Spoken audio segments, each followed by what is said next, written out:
Hello friends, welcome to my डैट class. Friends, आज हम पढ़ेंगे समानार्थक शब्द। अगर आपका टीटी का सिलेबस उठाकर देखा जाए तो वहाँ पे दिया है समानार्थक शब्द।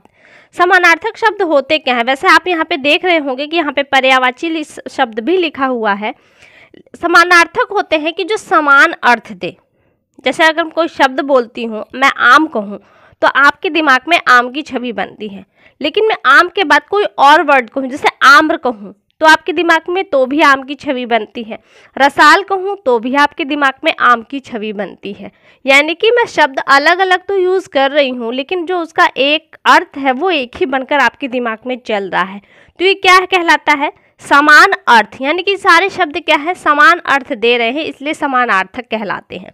लेकिन जिन शब्दों को अभी मैंने बोला है वो किसके अंतर्गत आते हैं? पर्यायवाची। पर्यायवाची, क्योंकि समान अर्थ वाले कौन से हैं? जो पर्यायवाची शब्द होते हैं वो समान अर्थ प्रकट करने वाले शब्द होते हैं। समान तौर पे लोग पर्यायवाची बोलते हैं, लेकिन वो गलत वर्ड होता है। इसका जो सही शब्द है वो है पर्यायवाची। यानी कि यह जो आपका बीच में आ रहा है वो 2 बार आता है।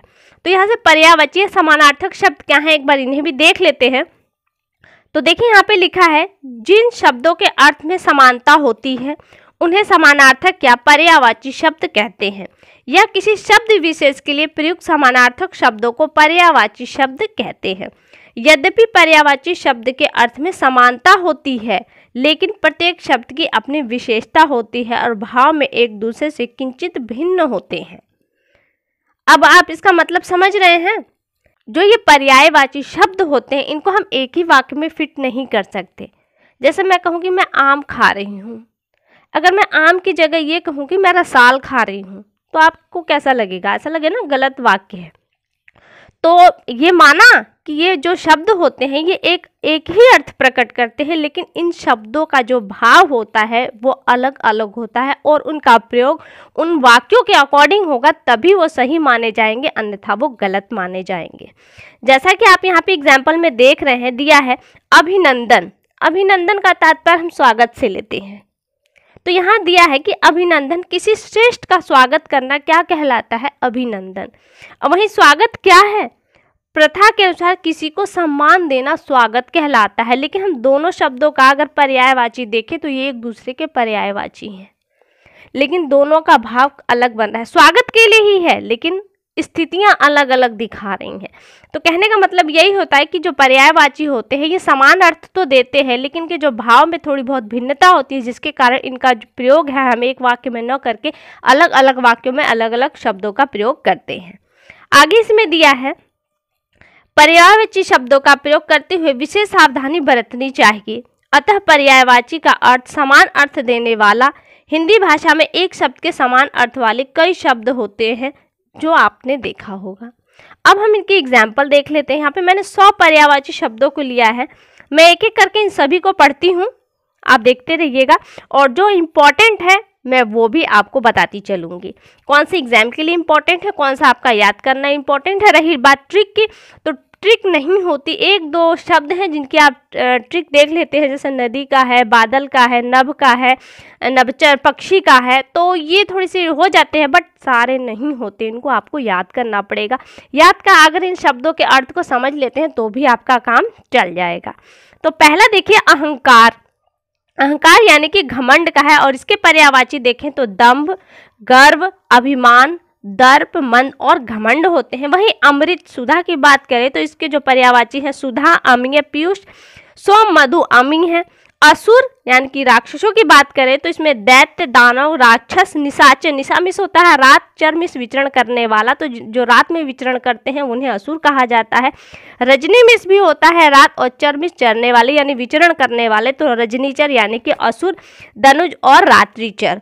देखिए यहाँ पे निशाचर, रजनीचर और निशाचर में क्या है, आगे के वर्ड में परिवर्तन कर दिया गया है जो रात का पर्यायवाची है, और बाकी चर को जोड़ दिया गया जिससे वो असुर का पर्यायवाची बन गया। इसी तरह से अतिथि का देखिए, मेहमान, अभ्यागत, आगंतुक और पाहुना किसके पर्यायवाची हैं? अतिथि के। और यही अनुपम यानी कि पूर्व, अनोखे की बात करें तो किसका इसके पर्यायवाची हैं? अपूर्व, अतुल, अनोखा, अद्भुत और अनन्य।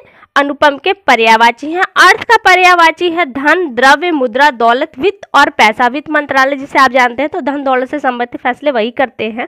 और एक यहाँ पे द्रव्य है। देखिए द्रव्य मिस होता है धन दौलत के लिए, एक होता है द्रव जो लिक्विड के लिए इस्तेमाल होता है। सातवां यहाँ पे अश्व के लिए यानी घोड़े के लिए जिसका पर्यायवाची है तुरंग, बाजी, घोड़ा और घोटक। आठवां है अंधकार, इसका पर्यायवाची हम कहते तो तम, तिमिर, तिमिश्र और अंधेरा इसके पर्यायवाची हैं। आगे आ जाता है आपका आम। आम के पर्यायवाची है रसाल, आम, सौरभ, मादक, अमृत पर सुहकार। तो क्या है आपके ये आम के पर्यायवाची हैं। आग के पर्यायवाची की हम बात करें तो अग्नि, अनल, हुतासन, पावक, दहन, ज्वलन, धूम, केतु, कृषाणु, वहनी, शिखी, वाहिनी किसके पर्यायवाची हैं, ये आग के पर्यायवाची हैं। आँख, लोचन, नयन, नेत्र, चक्षु, दृघ, विलोचन, दृष्टि, अच्छी, ये आग के पर्यायवाची हैं। वहीं आकाश की बात करें तो नभ, गगन, अंबर, व्योम, अनंत, आसमान। अनंत जिसका कोई अंत नहीं है, अनंत किसका अंत नहीं है, आकाश का, बादल का नहीं, आकाश का, ये ध्यान दीजिएगा। नभ, अंबर, गगन, व्योम, अनंत, आसमान किसके हैं, ये आकाश के पर्यायवाची हैं। आगे हम आ जाते हैं, देखिए आकाश में अंतरिक्ष, शून्य, अर्श भी यहाँ पे दिया है। आगे आनंद यानी कि खुशी और हर्ष की बात चल रही है तो यहाँ पे इसके एग्जाम्पल में पर्यायवाची में हर्ष, खुशी, आमोद, मोद, प्रमोद, उल्लास दिए हुए हैं। वहीं आश्रम, आश्रम का पर्यायवाची हम कहें तो कुटी, विहार, मठ, संघ, अखाड़ा इसके पर्यायवाची हैं। आंसू, जो आंखों से आपके आंस गिरते हैं, आंसू गिरते हैं, इसके जो पर्यायवाची है नेत्रजन, नयनजन, चक्षुजन, अश्रुजन। आँख के जो पर्यायवाची उसमें जल शब्द जोड़ दिया गया और ये आपके आंसू के पर्यायवाची बन गए हैं।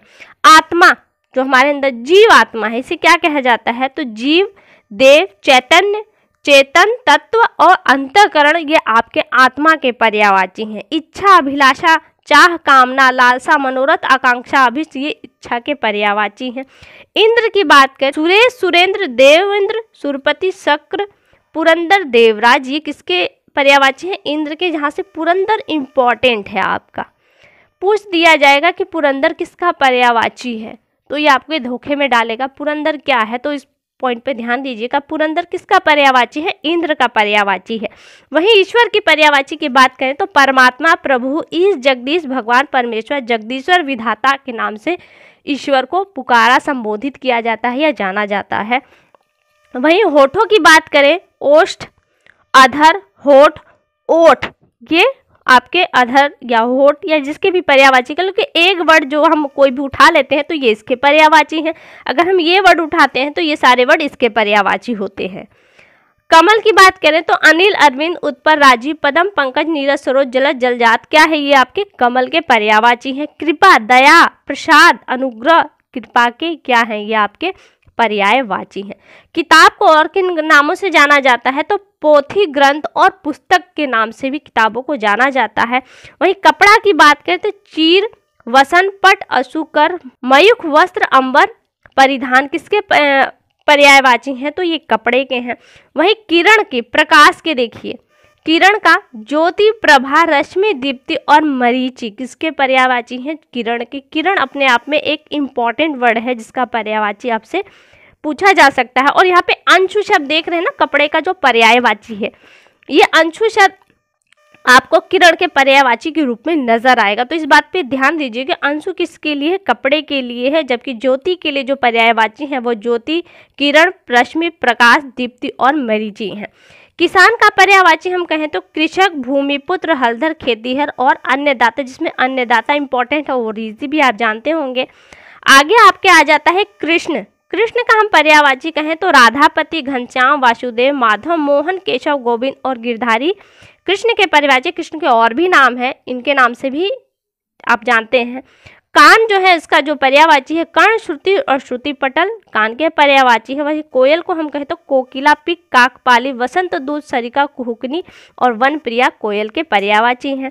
क्रोध में आप देखें तो क्रोध का जो पर्यायवाची है रोष, कोप, अमर्ष, को और प्रतिघात ये कोष के पर्यायवाची हैं, क्रोध के पर्यायवाची हैं। गज यानी कि हाथी के पर्यायवाची है हस्ती, मतंग, कुंभा, मदकल। इनसे मद बहता है हमेशा इनके सर से, जो जवान हाथी होते हैं तो इसलिए इन्हें मदकल भी कहा जाता है। आगे है गाय। गाय का पर्यायवाची अगर हम देखें तो गौ, धेनु, सुरभि, भद्रा, रोहिणी, ये गाय के पर्यायवाची हैं। वही गंगा की बात करें तो देवनदी, मंदाकिनी, भागीरथी, विशुनगा, देवपग, ध्रुवनंदा, सुरसरिता, देवनदी, जाह्नवी, त्रिपथगा किसके पर्यायवाची हैं? ये गंगा के पर्यायवाची हैं। आगे गणेश के गृह, गर्मी, चरण, चंद्रमा, ये सारे आपके पर्यायवाची हैं। इन्हें आप एक बार वीडियो को क्लिक करके देख सकते हैं। और यहाँ पे देखिए आपके जंगल आ गया है। जंगल, जेवर, झूठ, तालाब, दास, दरिद्र, दीन, दुख और दूध, ये इसके पर्यायवाची है। और आगे अगर हम बात करें तो आ जाता है आपका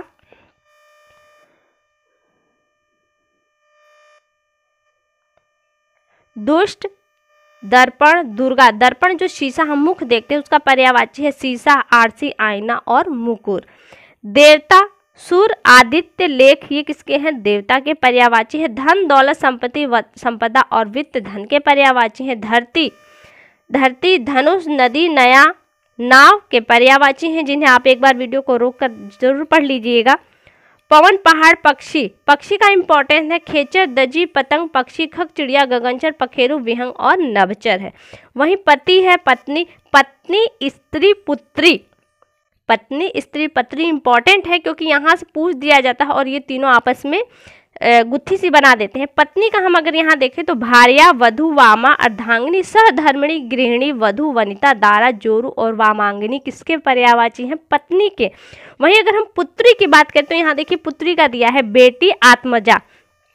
आत्मजा शब्द इंपॉर्टेंट है, ध्यान दीजिएगा। तनुजा, सुता, तनया किसके पर्यायवाची हैं? पुत्री के पर्यायवाची हैं। फिर आगे आपका आ जाता है पुष्प, बादल। बालू का पर्यायवाची है रेत, बालू का सैकत। सैकत संस्कृत शब्द में बहुत ज़्यादा यूज होता है क्योंकि सैकत में बालू है जो संस्कृत वर्ड है। आगे आ जाता है बंदर, बिजली और भूषण, आपके पर्यायवाची शब्द इनके हैं। और आगे दिया है मनुष्य, मदिरा। मदिरा में शराब के लिए है मनुष्य, मदिरा, मोर, मधु, मृग, मछली। मछली में आपका सफरी और मकर बहुत ही ज़्यादा इम्पॉर्टेंट है। सफरी देकर या मकर देकर आपसे पूछा जा सकता है किसका पर्यायवाची है? सफरी और मकर। आगे है माता। माता का पर्यायवाची देखिए जननी, माँ, अम्बा, जनत्री, अम्मा किसके पर्यायवाची हैं? ये माता के पर्यायवाची हैं। मित्र, सखा, सहचर, साथी, दोस्त। रात्रि का रात्रि, रात का रात्रि, रैन, रजनी, निशा, यामिनी, तमी, निशी, यामा, विभावरी किसके पर्यायवाची हैं? ये रात के। वहीं राजा का पर्यायवाची आप देख रहे हैं लक्ष्मी का विष, वृक्ष, विष्णु, शिव, शरीर, शत्रु और शिक्षक के पर्यायवाची, जिन्हें आप वीडियो पुश करके एक बार जरूर देख लीजिएगा। आगे है साप, सूर्य, संसार, सोना। सोने का एक बार देख लीजिए, इंपॉर्टेंट है। स्वर्ण, कंचन, कनक, हेम और कुंदन। हेम का आप हिमालय से मत जोड़ दीजिएगा। सिंह का भी इंपॉर्टेंट है। सिंह का हम देखें तो केसरी, शेर, महावीर, हरि, मृगपति, वनराज, शार्दुल, लाहा और सारंग, जहाँ पे मृगपति और मृगराज। मृग में होता है हिरण और मृगपति मृगराज होने से हम हिरण और हिरण के राजा से कल्पना करते हैं, तो ये पॉइंट गलत हो जाएगा। मृगपति शेर के लिए, क्योंकि मृग का शिकार सबसे ज़्यादा शेर करता है, इसलिए इसे मृगपति और मृगराज कहा जाता है।